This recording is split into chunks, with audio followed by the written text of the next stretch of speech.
یہ پوچھتی ہیں جی کہ حیا کے تصور کے بارے میں تھوڑی سی روشنی ڈالیں. حیا جو ہے ہمارے اندر موجود ہوتی ہے، اس کی کچھ تفصیل بتائیں، اور یہ بھی بتائیں کہ کیا خواتین کے لیے چہرہ کور کرنا از اٹ مینڈیٹری ہے، یہ فرض ہے، اور آج کی جو modernise American way of life ہے اس میں ہم ماڈسٹی اور حیا کو کیسے اپنا سکتے ہیں؟ پہلے تو حیا کو سمجھ لیجئے یہ کیا چیز ہے. عربی زبان کا لفظ ہے. اگر میں اس کو ایک سادہ تعبیر میں ادا کروں تو انسان اپنے سامنے کسی چیز کو دیکھ کر جب جھجک جاتا ہے تو اس کو عربی میں حیا کہتے ہیں. یعنی آپ بلند آواز میں گفتگو کر رہے تھے، ابا جان باہر سے تشریف لے آئے، آپ نے آواز دھیمی کر لی، بیگم صاحبہ کو غصہ آ گیا، انہوں نے خیال کیا کہ آج گوشمالی ہونی چاہیے، آپ تھوڑے دبک کر بیٹھ گئے ہماری طرح. تو یہ جو آپ کے اندر ایک جھجک پیدا ہوتی ہے اس کو عربی میں حیا کہتے ہیں. یہ جھجک ڈر تو اس وقت ہوتا ہے جب پٹائی ہونی شروع ہو جاتی ہے، اس سے پہلے پہلے حیا ہی ہوتی. ایک جھجک، قرآن مجید نے اس لفظ کو استعمال کرتے ہوئے اس کی بڑی عمدہ تصویر کھینچی ہے اس مقام پر جب سیدنا موسیٰ علیہ السلام، جب ان سے ایک حادثہ ہو گیا اور وہ تشریف لائے تو مدین میں وہاں کچھ خواتین تھیں جو پانی بھرنے کے لیے آئی تھیں، اپنے اونٹوں کو پانی پلانے کے لیے آئی تھیں. تو انہوں نے ان کو پانی پلا دیا، ان کے لیے مشکل ہو رہا تھا. تو اس کے بعد ان میں سے ایک خاتون ان کو دعوت دینے کے لیے آئی تو قرآن نے کہا کہ تمشی علی استحیاء، وہ جھجکتی ہوئی آگے بڑھی. یہ جو جھجک کر ایک بات کرنا ہے، ذرا رک کر بات کرنا ہے، اس کو استحیاء یا حیا سے تعبیر کیا جاتا ہے. سیدنا یوسف علیہ السلام نے اپنا خواب اپنے والد کو سنایا ہے. انہوں نے کہا کہ میں نے آج خواب میں یہ دیکھا ہے کہ 11 ستارے اور سورج اور چاند میرے سامنے جھک رہے ہیں.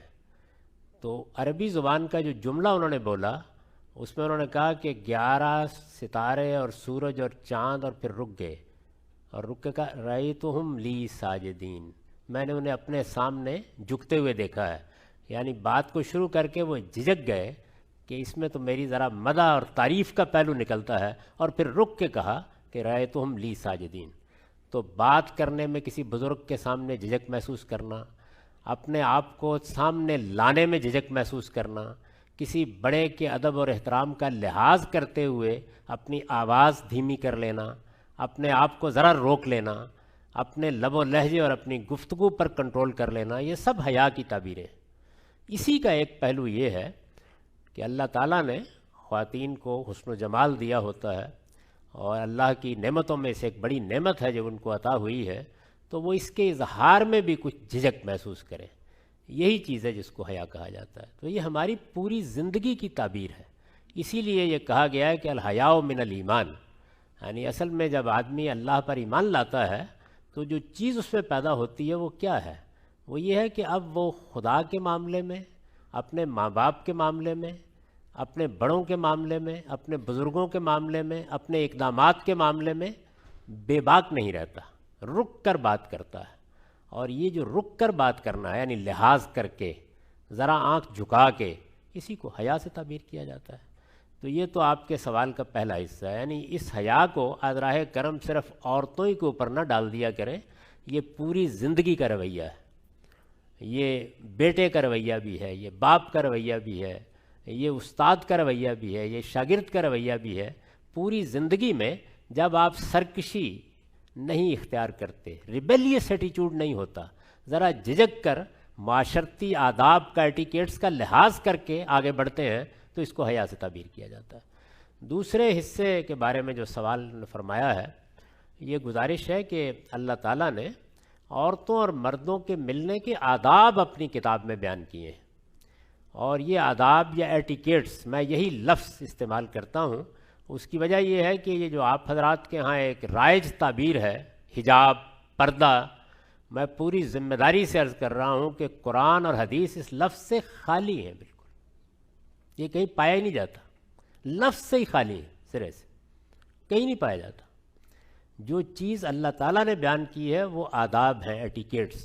مردوں کو، عورتوں کو جب اکٹھا ہونا ہو گھروں میں، مجلسوں میں، دفتروں میں، کاروباری جگہوں پر، تقریبات میں، جہاں کہیں بھی ملنا ملانا ہو، تو اس میں اللہ تعالیٰ نے سورہ نور میں کچھ آداب بتائے ہیں۔ وہ بنیادی طور پر 3 چیزیں، ان میں سے پہلی چیز یہ بتائی ہے کہ اس موقع پر مرد بھی اپنی نگاہوں میں حیا پیدا کرے۔ وہی حیا، یعنی نگاہیں تاڑنے والی نہیں ہونی چاہیے، خط و خال کا جائزہ لینے والی نہیں ہونی چاہیے۔